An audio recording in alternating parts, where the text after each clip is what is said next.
우리 사도신경으로 신앙 고백하시겠습니다. 나는 전능하신 아버지 하나님 천지의 창조주를 믿습니다. 나는 그의 유일하신 아들 우리 주 예수 그리스도를 믿습니다. 그는 성령으로 잉태되어 동정녀 마리아에게서 나시고 본디오 빌라도에게 고난을 받아 십자가에 못 박혀 죽으시고 장사된 지 사흘 만에 죽은 자 가운데서 다시 살아나셨으며 하늘에 오르시어 전능하신 아버지 하나님 우편에 앉아 계시다가 거기로부터 살아있는 자와 죽은 자를 심판하러 오십니다. 나는 성령을 믿으며 거룩한 공교회와 성도의 교제와 죄를 용서받는 것과 몸의 부활과 영생을 믿습니다. 아멘. 우리 찬송가 588장 찬송입니다. 588장입니다.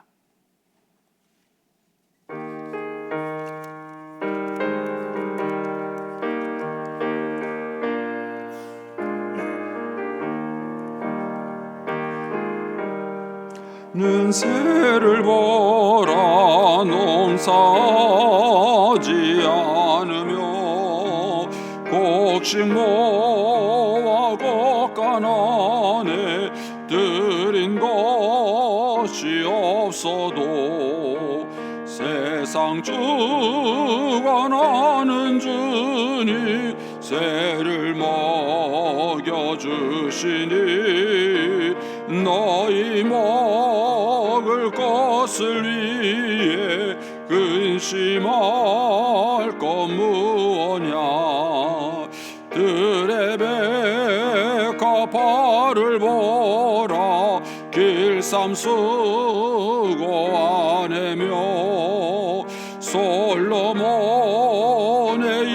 입은 옷도 입고만 못하였네. 아궁 속에 던질 풀도 깊이 식거든 사랑하는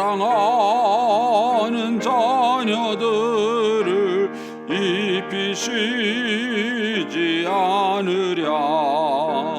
너희들은 세상에서 무엇 먹고 마시며 무슨 옷을 입고 살까 염려하지 말아라. 이는 이방 사람들이 간구하는 것이요 너희 하늘 아버지는 너희 쓸 것 아신다. 너는 먼저 주의 나라 그의 의를 구하면 하나님이 모든 것을 너희에게 주시리.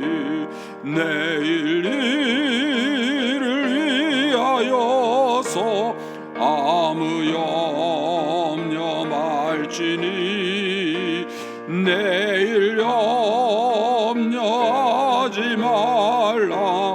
오늘 고생 족하다. 아멘. 기도하겠습니다.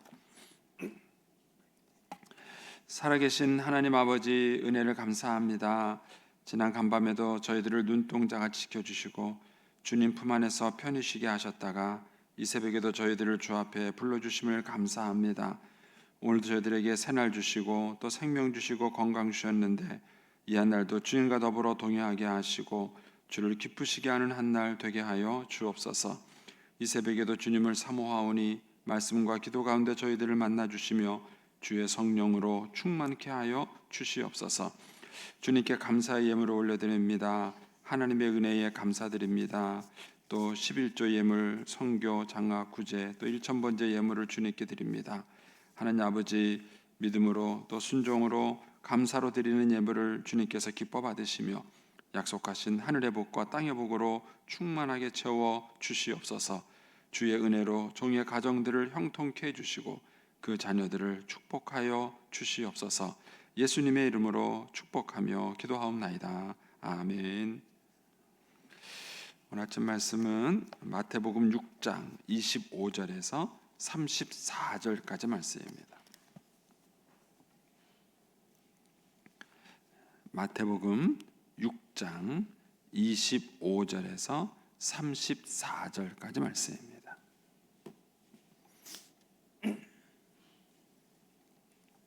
우리 같이 봉독하겠습니다. 그러므로 내가 너희에게 이르노니 목숨을 위하여 무엇을 먹을까 무엇을 마실까 몸을 위하여 무엇을 입을까 염려하지 말라. 목숨이 음식보다 중하지 아니하며 몸이 의복보다 중하지 아니하냐. 공중의 새를 보라. 심지도 않고 거두지도 않고 창고에 모아들이지도 아니하되 너희 하늘 아버지께서 기르시나니 너희는 이것들보다 귀하지 아니하냐. 너희 중에 누가 염려함으로 그 키를 한 자라도 더할 수 있겠느냐. 너희가 염려하느냐. 내 백합화가 어떻게 자라는가 생각하여 보라. 수고도 아니하고 길쌈도 아니하느니라. 그러나 내가 너희에게 말하노니 솔로몬의 모든 영광으로도 입은 것이 이 꽃 하나만 갖지 못하였느니라. 오늘 있다가 내일 아궁이에 던져지는 들풀도 하나님이 이렇게 입히시거든 하물며 너희일까 보냐. 믿음이 작은 자들아. 그러므로 염려하여 이르기를 무엇을 먹을까 무엇을 마실까 무엇을 입을까 하지 마라. 이는 다 이방인들이 구하는 것이라. 너희 하늘 아버지께서 이 모든 것이 너희에게 있어야 할 줄을 아시느니라. 그런즉 너희는 먼저 그의 나라와 그의 의를 구하라. 그리하면 이 모든 것을 너희에게 더하시리라. 그러므로 내일 일을 위하여 염려하지 말라. 내일 일은 내일이 염려할 것이요 한날의 괴로움은 그날로 족하니라. 아멘.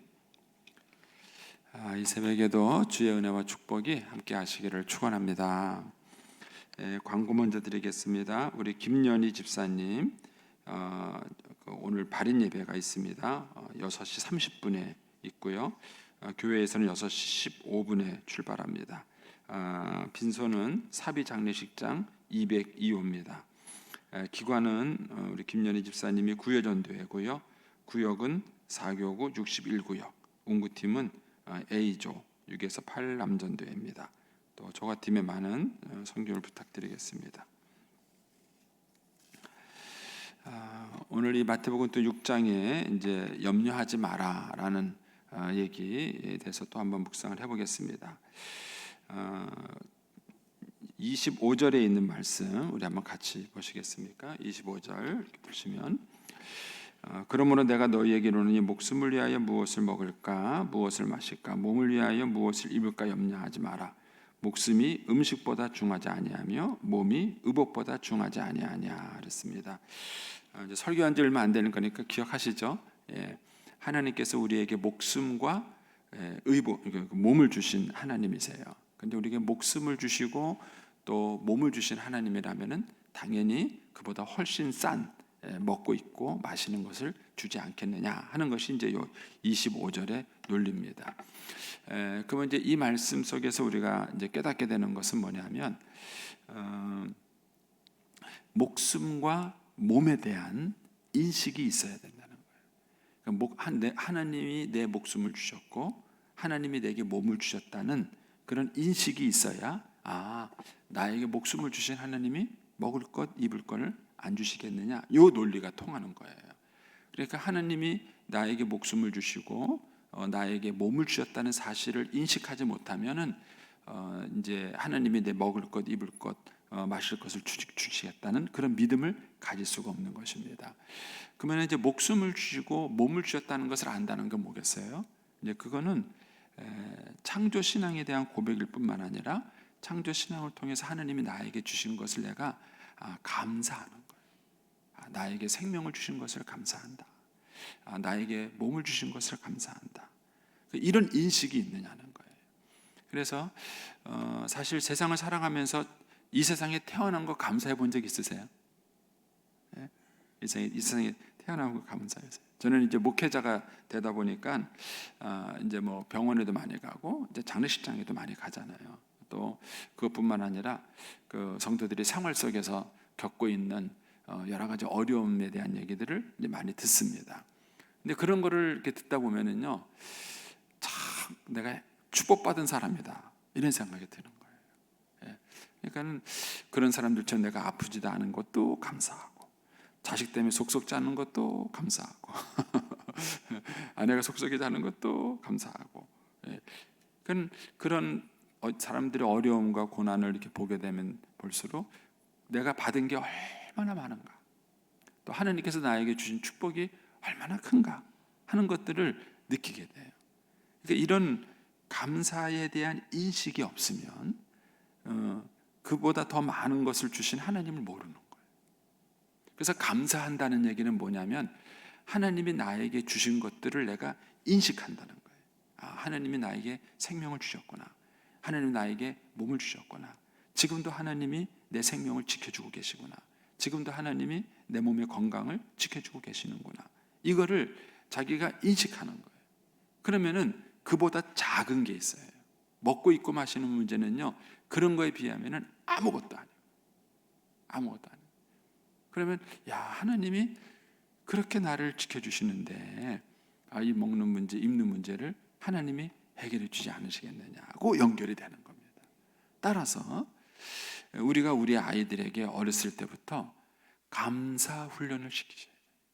감사 훈련. 신앙이 없어도, 우리가 지난번에 제가 한번 추수감사절 때 영상을 한번 소개시켜 드렸지만은 하나님께 대한 믿음이 없어도 그냥 생활 속에서 감사만 찾아도 사람이 달라져요. 아내에게 감사한 거 하루에 한 20가지씩 써보세요. 자식들에게 감사한 거 하루에 한 20가지 써보세요. 그런 것만 인식해도 달라져요. 그러니까 내 배우자가 나를 위해서 이렇게 수고하는구나, 이렇게 고생하는구나, 그것만 알아도 관계가 달라지는 거예요. 그런데 하물며 하나님이 나에게 이렇게 많은 것들을 해주셨다는 사실을 인식을 갖게 되면 그보다 훨씬 더 풍성한 믿음을 가질 수 있게 된다는 것입니다.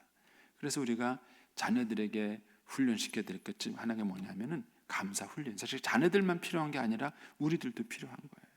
그래서 한번 감사 일기를 한번 적어보세요. 아마 이것이 저와 여러분의 믿음을 성장시키는데 굉장히 큰 힘이 됩니다. 그래서 매일매일 한번 감사 일기를 적어보세요. 매일매일. 그래서 하나님께 대한 감사뿐만 아니라 가족들이나 가까운 사람에 대한 감사를 매일매일 적어보십시오. 그 감사가 하나님이 나를 얼마나 많이 지켜주고 돌봐주고 있는가를 발견하고 내 믿음을 성장시키는 이제 그런 계기가 되게 되는 것입니다. 그 다음에 이제 26절에 가시면 공중의 새를 보라, 심지도 않고 거두지도 않고 창고에 모아들이지도 아니하되 너희 하늘 아버지께서 기르시나니 너희는 이것들보다 귀하지 아니하냐. 여기서 이제 중요한 게 공중의 새를 보라 이런 얘기죠. 보라라는 얘기인데 그것이 28절에 가면 이렇게 또 확장되죠. 또 너희가 어찌하여 의복을 위하여 염려하느냐, 들의 백합화가 어떻게 자라는가 생각하여 보라. 보라, 생각하여 보라. 이제 같은 얘기죠. 그러니까는 공중의 새를 볼 수 있고 들의 백합화를 볼 수 있어야 돼요. 그러면 뭘 보냐면은 하나님이 저 새도 기르시는데, 하나님이 저 들의 백합화도 입히시는데, 이런 거예요. 제가 이제 이 부분을 설교하면서 말씀을 드렸지만은 이런 시각을 갖게 하는 게 대단히 중요해요. 이런 시각. 그러니까는 공중의 새를 볼 때 자연과학적 입장에서 볼 것인가, 아니면 영적인 관점에서 볼 것인가 하는 거예요. 근데 이런 것들은 훈련받아서 보는 거예요. 여러분들이 자연과학적 사고를 계속 훈련받으시면 자연과학자로서의 모든 것을 바라볼 수 있는 눈이 열립니다. 이런 눈이 없는 사람은 사과가 하나 뚝 떨어지면 떨어졌나 보다, 사과가 썩었나 보다, 끝이에요. 근데 자연과학적인 눈을 가진 사람은 저게 왜 떨어졌지? 왜 사과는 떨어질 때 위로 안 올라가고 다 아래로만 떨어지지? 그러다 보니까는 중력의 법칙을 발견한 거예요. 이런 사람들은 자연과학적 사고와 자연과학적 눈을 가진 거예요. 그런데 그것만 갖고는 인생을 살 수 없는 거예요. 그러니까 영적인 눈과 시각이 필요한 거예요. 하나님이 저 새를 먹이시네, 하나님이 저 드레베카파를 입히시네 하는 이런 영적인 눈과 시각이 필요한 거예요. 그런데 이런 것들은 역시 훈련에 의해서 할 수 있다는 거예요. 그래서 우리가 우리의 자녀들에게 이런 영적인 눈과 시각을 볼 수 있는 그런 교육을 시켜야 돼요. 그런데 우리 아이들이 유치원부터 시작을 해서 대학을 졸업할 때까지 그들이 계속 배우는 건 뭐예요? 예? 하나님의 관점을 어디서도 배우지 않습니다. 예? 어디서 이런 영적인 시각을 배우겠어요? 공중의 새를 보고 하나님이 먹이시니, 이걸 어디서 배워요? 초등학교 때 배웁니까? 중학교 때 배웁니까? 아니면 대학 가서 배웁니까? 그러니까 필연적으로 우리 아이들은 하나님을 떠날 수밖에 없어요. 제가 이번에 이제 이 말씀을 묵상하면서 하나님이 또 저한테 더 특별히 은혜 주신 게 그거였어요. 유치원 아이들을 데리고 어디 견학을 많이 가죠? 제가 이제 이것도 이번에 저 유치원 개원하는 문제랑 맞물려서 생각을 많이 하게 됐어요. 보통 자연 학습관보다는 뭐죠? 과학 학습관을 많이 가는 거예요. 그러면 안 되겠구나. 우리 유치원은 그러면 안 되겠다. 이런 생각이 제가 드는 거예요. 우리 사회 주변이 점점점 하나님을 생각할 수 있는 것과 멀어집니다. 여러분, 서울에서 한번 살아보세요. 서울에서 살아보면요, 하루 종일 하늘 한 번도 안 보고 살 수 있습니다. 지하철 타고 가서요, 그러니까 아파트 내려와서 쪼르르 내려와서 지하 주차장에서 차를 탑니다. 그리고 지하 그 주차장으로 들어갑니다. 역에. 그리고는 이제 지하철을 타고 지하도를 통해서 지하 출입구로 회사를 들어갑니다. 그래가지고 빌딩에 살아요. 하루 종일 한 번도 자연을 접하지 않을 수 있어요. 그 유일하게 자연을 접할 수 있는 게 사람인데요, 그놈의 사람도 빨간 물 들이고 파란 물 들이고 뭐 눈 고치고 뭐 입 고치고 뭐 그래가지고요, 사람을 보고도 자연을 생각할 수 없어요. 모든 게 인공미예요. 그럼 우리 아이들이 이런 세계에서 제일 많이 느끼는 게 뭐냐면 돈의 힘이에요. 야, 좋은 차 타야 되겠다. 야, 좋은 옷 입어야 되겠다. 야, 돈 많으니까 저렇게 안 해. 애들이 계속 뭘 자극받을까요? 아이들이 어렸을 때도 뭘 자극받을까요? 그럼 우리 아이들이 불행한 거예요. 저는요, 부여에 사는 여러분이 행복한 줄로 믿습니다. 진짜 행복하신 거예요. 왜냐하면은 부여에 사니까 하늘 쳐다볼 일이 있지 않습니까? 부여에는요, 땅을 못 파요. 땅 파면은 이제 보물 나온다 그러죠. 그러니까 뭐 지하 주차장 같은 거 없잖아요. 이게 축복이에요. 걸어다니는 게 축복이에요. 왜냐하면은 하나님이 창조하신 세계를 많이 접할 수 있는 기회가 있고, 그래야 뭐예요? 생각할 수 있어요. 로마서 1장에 보면 이제 이런 말씀이 있습니다. 창조로부터 그의 보이지 아니하는 것들 곧 그의 영원하신 능력과 신성이 그가 만드신 만물에 분명히 보여져 알려졌나니 그랬어요. 그러니까 이거를 우리가 이제 신학적으로 일반계시라 그래요. 그러니까 하나님의 신성과 능력이 인간이 만든 작품에는 없어요. 없어요. 그런데 하나님이 만든 이 창조물에 있는 거예요. 근데 이거를 우리가 많이 보고 묵상할수록 믿음이 자라는 거예요. 우리 아이들은 필연적으로 믿음을 갖지 못하는 구조에 사는 거예요. 핸드폰 가지죠, 컴퓨터 가지죠. 저는 어렸을 때요, 비석치기 하고요, 개울가에서 고기 잡고요, 개구리 잡고 그러고 놀았어요. 요즘 애들은요, 모니터 앞에 앉아갖고 하루 종일 이거 하다가 자는 거예요. 그건 다 가상세계예요. 인간이 만든 가상세계, 가상문화, 이 속에서 우리 아이들이 살아가는 거예요. 그러니까는 하나님을 생각하거나 하나님을 느끼거나 하나님을 경험할 기회가 없습니다. 이 문제가 굉장히 심각한 거예요. 굉장히 심각합니다. 그래서 우리 아이들이 하나님을 느끼고 하나님의 권능, 하나님의 능력, 하나님의 지혜, 이런 것들을 느낄 수 있는 기회를 만드셔야 합니다. 여러분들이 만약에 학교 선생님이시라면, 또 여러분들이 아이들을 가르치는 그런 쪽에서 일을 하신다면은 그 아이들이 이런 쪽으로 접할 수 있는 기회들을 여러분들이 창의적으로 노력을 하셔야 돼요. 창의적으로. 이것이 믿음을 자라게 하는 거예요. 신앙을 자라게 하는 것입니다. 인본주의에 자꾸 속하게 되면요, 돈의 힘을 느낄 뿐이에요. 돈만 있으면 더 좋은 차 타는데, 돈만 있으면 더 좋은 집 샀는데, 돈만 있으면 내가 더 좋은 컴퓨터 가질 수 있는데, 이런 거예요. 그 속에서는 자꾸 염려와 불안이 없어질 수 없다는 것입니다. 주님이 이제 그 얘기를 또 여기서 해주시는 것이죠. 자, 32절로 한번 가보겠습니다. 또 32절에 가면 이렇게 말씀하시죠. 이는 다 이방인들이 구하는 것이라 너희 하늘 아버지께서 이 모든 것이 너희에게 있어야 할 줄을 아시느니라. 그런즉 너희는 먼저 그 나라와 그 일을 구하라. 여기에서 이 32절과 34절이 두 개의 연결이 되는 거예요. 뭐가 연결이 됩니까? 너희 하늘 아버지께서 이 모든 것이 너희에게 있어야 할 줄을 아시느니라. 이 얘기 무슨 얘기입니까? 하늘 아버지가 있다는 것도 있고, 하늘 아버지가 우리의 필요를 뭐예요? 공급하신다는 거예요. 그러니까 이거를 알아야 돼요. 하나님이 살아계시고 그 하나님이 내 필요를 채워주시는 공급자다. 그런즉 너희는 먼저 그 나라와 그 일을 구하라. 이 얘기는 하나님이 나의 필요를 채워주시는 공급자라는 믿음이 있어야만 먼저 그 나라와 그 일을 구할 수 있어요. 그렇지 않고는요, 절대로 못 구합니다. 자, 먼저 그 나라와 그 일이라는 게 뭐예요? 하나님의 나라예요. 하나님의 나라가 뭡니까? 내가 너희를 사랑한 것 같이 너희가 서로 사랑하라는 거예요.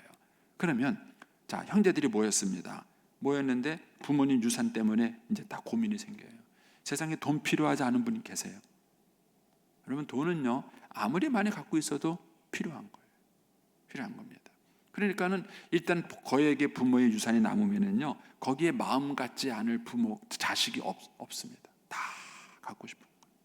다 필요한 거예요. 있으면 다 좋겠는 거예요. 자, 그런 상황에서 서로 많이 가져가려고 하면은요, 서로 사랑할 수 있을까요? 하나님의 나라와 의를 구한다는 건요, 상상할 수 없는 거예요. 자, 근데 그런 상황에서 내가 내 몫을 포기할 수 있어요. 그래, 나는 이거 없어도 되겠다. 네가 더 많이 가져서 이렇게 해라. 이렇게 할 수 있는 것이 먼저 그 나라와 그 의를 구하는 거예요. 그런데 그렇게 하려면은 하나님이 나를 공급해 주시는 분이시다. 내가 이 유산으로 축복받는 것이 아니라 하나님이 나를 축복해서 내가 복을 받는 것이다. 이 믿음이 없으면 절대로 그렇게 할 수 없다. 그러니까는 하나님이 계시고 하나님이 계셔서 그 하나님이 내 필요를 채워주신다는 이 믿음이 있어야만 그 다음에 뭐 할 수 있어요? 내가 먼저 그 나라와 그 일을 구하는 삶을 살 수 있어요. 그런데 이것이 인식만 갖고는 안 돼요. 인식만 갖고 하는 것이 아니라 경험적인 것이 필요합니다. 하나님께서 이것을 경험시켜 주신 것이 뭐냐면요, 만나 사건이에요. 하나님은 이스라엘 백성들에게 출애굽을 통해서 시내산에 불렀을 때에 하나님은 무슨 꿈을 갖고 계셨냐면은 그들이 제사장 나라를 갖기를 원하신 거예요. 그러니까는 제국이 갖고 있는 나라, 제국은 뭐죠? 힘을 가지고 뺏는 거예요. 많이 소유할수록 능력이 생기는 거예요. 그게 제국이에요. 근데 제사장 나라는 아니에요. 가난한 과부들과 고아들과 나그네들을 돌볼 줄 알고 그들을 섬길 줄 아는 게 제사장 나라예요. 그런데 그렇게 하려면 하나님이 공급해 준다는 믿음이 가져야 내 소유를 포기할 수 있는 거예요. 그렇지 않고는요, 끝에까지 싹 걷고 이삭도 알뜰하게 주셔야지 어떻게 곡식하면서 일부를 남겨둬서 가난한 사람을 배려하는 그런 행동을 할 수 있겠습니까? 못하는 거예요. 그래서 하나님이 이스라엘 백성들이 하나님의 공급자라는 것을 철저하게 가르쳐주기 위해서 한 것이 뭐냐면은 만나 사건이에요. 그래서 하루에 하루 것만 주신 거예요. 너희가 노력해서 얻는 게 아니다, 수고해서 얻는 게 아니다, 그리고 나는 너희들을 기억하니까 내가 매일매일 내가 너한테 먹을 걸 준다. 이거를 이스라엘 백성들이 만나를 거둘 때마다 경험시키는 거예요. 오늘 먹을 거 다 끝났는데 내일은 뭐 먹지? 우리는 뭐 합니까? 싸놔야 돼요. 내일 먹을 거, 1년 후에 먹을 거, 10년 후에 먹을 거 다 싸놔야 돼요. 그래야 뭔가 안심이 되는 거예요. 그런데 하나님이 이걸 딱 끄는 거예요. 오늘 먹을 것만 나고 나머지는 다 썩게 만든 거예요. 나머지는 다 썩은 거예요. 그 오늘 먹고 난 다음에 내일 뭐 먹죠? 가보니까 또 있어요. 또 오늘 먹을 것만 걷었어요. 그리고 뭐예요? 내일 가보면 또 있는 거예요. 그럼 어떤 일이 벌어집니까? 아무리 많이 걷어도 어차피 썩을 거니까 나눠주는 거예요. 뭐 내일이면 또 올 건데 뭐 내일이면 또 올 건데. 그러면 저는 애들을 보면서 그걸 느껴요. 예, 애들이 엄마 아빠 사랑을 그렇고 많이 받잖아요. 그럼 이게 귀한 줄 모르더라고요. 뭐 받으면 막 나눠주고 엄마한테 또 돈 줘. 공급자가 있다는 걸 아는 것이죠. 예. 그래서 하나님이 저와 여러분에게 이 훈련을 시키시고요, 우리가 우리의 자녀들에게 이 훈련을 시키는 게 대단히 중요해요. 하나님이 공급자로서 너의 필요를 공급해 주시는 분이다. 저는 제 인생을 뒤돌아보니까는요, 제가 제 아내랑 결혼한 그 시기가 가장 가난할 때였어요.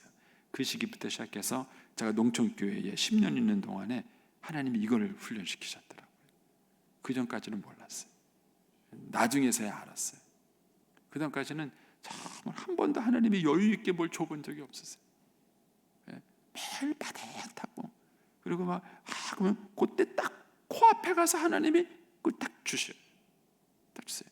더도 안 주고요. 학교 다닐 때도요, 등록금을 하나님이 다 해주셨는데 한 번도 미리 등록해 본 적, 꼭 추가 등록에 가서 등록을 했어요. 돈이 안 생겨요. 막 그러다가 이제 등록 기간 끝나고 추가 등록 기간 며칠 남았는데 그 사이에 돈이 생겨요. 그래가지고 또 겨우겨우 어떻게 등록을 해서 학교 다니고, 등록금 해결하고 나면은 이제 그 다음 또 돈 쓸 게 없어요. 그런 경험들이 많이 있는데 그런 시간을 통해서 저한테는 그게 만나의 시간이었어요. 저와 아내는 지금도 그 믿음이 있어요. 하나님이 내 필요를 채워주신다, 날 도와주신다 하는 믿음이 있어요. 그러니까는 그냥 줄 수 있는 거예요. 나눌 수 있는 거예요. 그래서 우리가 우리의 자녀들에게 이 경험을 시키는 것이 상당히 중요해요. 근데 우리 부모들의 실패가 어디 있었느냐면은 아이들이 이 경험을 할 새가 없게 만들었어요. 부모들은 배고프고 힘들더라도 자식들한테는 다 해줬어요. 그러니까 우리 자녀들이요, 배고파서 기도해 본 적이 없어요. 절박해서 기도해 본 적이 없어요. 이거 다 부모들 잘못입니다. 부모들이 자식들에게 해준다고 다 해줬는데 우리 아이들은 절박해서 기도해 본 적이 없고, 그러다 보니까는 내 필요를 공급하시는 하나님을 경험해 본 적이 없는 거예요. 그러니까는 인생의 결정적인 순간에 가서 먼저 그 나라와 그 일을 절대로 구할 수 없는 거예요. 왜요? 이 믿음이 있어야, 하나님이 나를 공급해 주시고 내 필요를 아신다는 믿음이 있어야 내가 포기하고 먼저 그 나라와 그 일을 구할 수 있는데, 이 믿음이 없으니까 못하는 거예요. 안 되는 겁니다. 그래서 우리가 우리의 자녀들에게 이 경험을 시키는 것이 중요한 거예요. 하나님이 살아계시다. 하나님은 너의 필요를 아신다. 그리고 하나님은 지금도 너의 필요를 채워주시고 공급해 주시는 분이시다.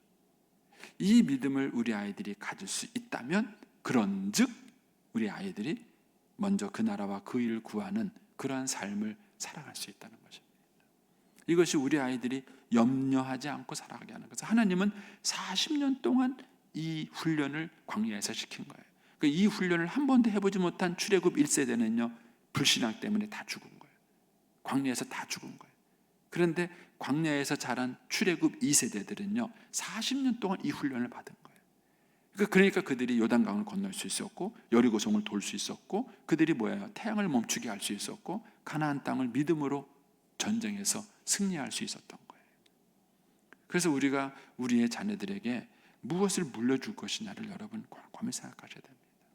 그래서 우리 사회에 그런 운동이 일어난 적이 있었어요. 자녀들에게 유산 물려주지 말자. 공부는 시키세요. 열심히 아이들이 있는 동안에는 후원해 주세요.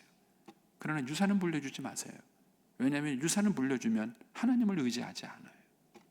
유산은 그냥 돌아가실 때까지 돈 남으시면요 그냥 헌금하세요. 제가 알아서 잘 쓸게요.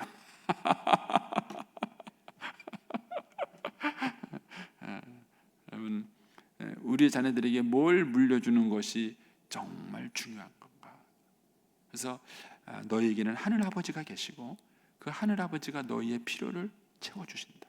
이 공급에 대한 경험, 이 공급에 대한 이 체험이 우리로 하여금 먼저 그 나라와 그 일을 구하며 살아갈 수 있도록 해준다는 것입니다. 자, 이제 34절 한 번 더 보시면, 그러므로 이제 쭉 얘기한 것이죠. 앞에서 얘기를 쭉 하시고 정리해서, 그러므로 내일 일을 위하여 염려하지 말라. 내일 일은 내일이 염려하실 거요. 한날의 괴로움은 그날로 족하니라. 그래서 내가 지금 믿음이 건강한지 건강하지 않은지, 내가 믿음이 살아있는지 살아있지 않은지는 뭘 보면 알 수 있느냐면은 염려하는지 염려하지 않는지 보면 알 수 있어요. 예. 그러면 염려와 미래를 계획하는 것은 뭐가 다른가?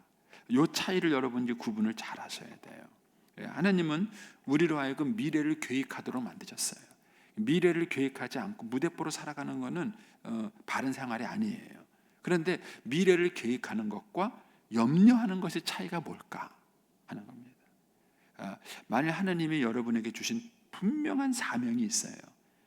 그러면 저에게 예를 들어서 저는 어떤 사명이 있습니까? 제가 이제 이번 주 주일날 이제 또 설교도 하고 또 여러분들을 인도해야 되잖아요. 그것 때문에 제가 무엇인가를 지금 미래를 계획하고 준비해요. 내가 만약에 내일 할 거 생각하지 않고 뭐 오늘만 내가 막 살아서 내일이라서 걱정하면은 하루아침에 되는 게 안 되겠죠. 설교 준비가 하루아침에 되지는 않겠죠. 제가 일주일 동안 준비를 해요. 설교 준비를. 그런 건 내가 일주일 후의 일을 걱정하는 거잖아요. 근데 이거는 사명이 있어서 하는 거예요. 이건 염려가 아니에요. 그러나 사명이 아닌 내일 일에 있을 것을 가지고 염려 때문에 내가 무엇을 한다면 내 믿음이 살아있지 않은 거예요. 그래서 이 염려에 대한 문제는 내 믿음을 평가할 수 있는 좋은 바로미터예요. 좋은 바로미터입니다. 우리 어르신들 되면은 믿음이 많이 약해지세요. 왜냐면은 염려가 많으시죠. 네, 기도하세요. 제가 주일에 말씀드린 것처럼 아무것도 염려하지 말고 모든 일에 기도와 간구로 너희 구할 것을 감사함으로 하나님께 꼭 기도해요. 제가 저희 장모님한테 그래서 장모님이 매일 걱정하세요. 내가 망령 부리면 안 되는데, 내가 치매 오면 안 되는데, 난 요양원 가기 싫다고, 난 절대 요양원 안 간다고. 하여튼 뭐 그러니까 하도 그러니까 우리 아내하고 싸우는 거예요. 아, 대체 권사가 돼가지고 말이야. 그래서 저요 아내하고 자꾸 싸우더라고요. 그래서 이제 웃으면서 아유 장모님 걱정하지 마세요. 돌아가실 때까지 제가 잘 모실 테니까. 그리고 제가 한마디 했어요. 어머님 걱정하지 마시고 기도하세요. 기도. 하나님이 지금까지 지켜주셨잖아요. 그러니까는 노년이 아름답도록 임종하는 게 정말 자녀들에게 축복되고 아름답도록 기도하세요. 그러니까는요 저희 어머님, 저희 장모님이 착한 권사님이세요. 사회 목사가 그렇게 얘기하니까는요 기도 열심히 하셨어요. 아침마다 성경 읽고 기도하고 그러시더라고요. 그러니까 하나님이 절묘하게 불러가셨잖아요. 여러분 염려하지 마세요. 하나님을 믿고 기도하세요. 여러분들 염려가 많이 생긴다는 얘기는 지금까지 신앙생활을 살아오면서 공급하시는 하나님에 대한 체험과 경험이 부족해서 그러신 거예요. 그러니까 믿어야지 하면서도 또 설교 들을 때는 그래야지 하면서도 또 돌아가면 또 염려가 생기는 거예요. 근데 뒤를 돌아보세요. 뒤를 돌아보시고 지금까지 공급하시는 하나님이 여러분을 어떻게 이끌어 오셨는가? 어떻게 날 채워주셨는가? 나에게 몸을 주신 하나님, 나에게 목숨을 주신 하나님, 그거를 한번 꼼꼼히 묵상해 보세요. 그럼 그 하나님에 대한 믿음이 생기는 거예요. 지난날 나를 여기까지 인도하신 하나님이신데 하나님 내 노년을 아름답게 해주시고 내 마지막 모습이 추하지 않고 하나님께 영광이 되는 그런 삶이, 그런 아름다운 임종이 될 수 있도록 하나님 날 축복해 주세요. 기도했어요. 그러면 어떤 형태가 되든 하나님께 맡기시고요. 그러면 하나님께서 저와 여러분을 가장 복되고 아름다운 길로 인도하실 것을 믿습니다. 그래서 염려를 하느냐 안 하느냐 하는 것이 저와 여러분의 믿음이 살아있느냐 죽어있느냐를 평가해 보는 것입니다. 오늘 한 날도 하나님을 의지하여 평강의 한 날이 되시기를 축복합니다. 기도하겠습니다. 오늘 26